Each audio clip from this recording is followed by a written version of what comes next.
প্রতিদিন নতুন নতুন ডালপালা ছড়াচ্ছে এমপি আনার হত্যা তদন্তের।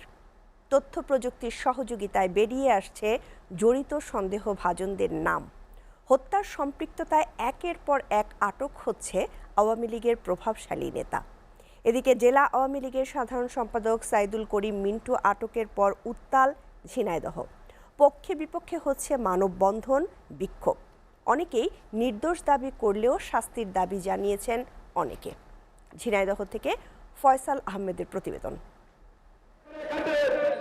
ব্যানার ফেস্টুন নিয়ে শত শত নারী পুরুষ অবস্থান নিয়েছে সড়কে।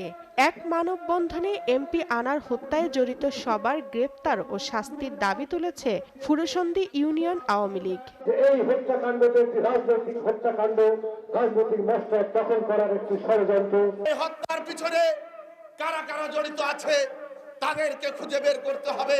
তাদেরকেও খুঁজে বের করে এই কালীগঞ্জের মাটিতে এমন দৃষ্টান্ত আমরা দেখতে চাই, এরা যাতে আর কখনো আওয়ামী লীগ তথা কোনো রাজনৈতিক দলের সাথে অংশগ্রহণ না করতে পারে।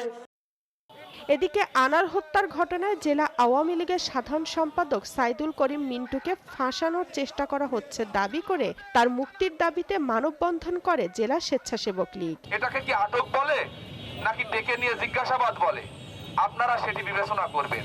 আমরা এই মিথ্যা ষড়যন্ত্রমূলক আটকের তীব্র নিন্দা ও প্রতিবাদ জানাই। কলকাতায় এমপি আনার হত্যার ঘটনায় গত ৬ জুন জেলা আওয়ামী লীগের ত্রাণ ও সমাজ কল্যাণ বিষয়ক সম্পাদক কাজী কামাল আহমেদ বাবুকে আটক করে ডিবি পুলিশ। এ ঘটনার ৪ দিন পর জেলা আওয়ামী লীগের সাধারণ সম্পাদক সাইদুল করিম মিন্টুকে গ্রেফতার করল ডিএমপির DB police. SATV news desk.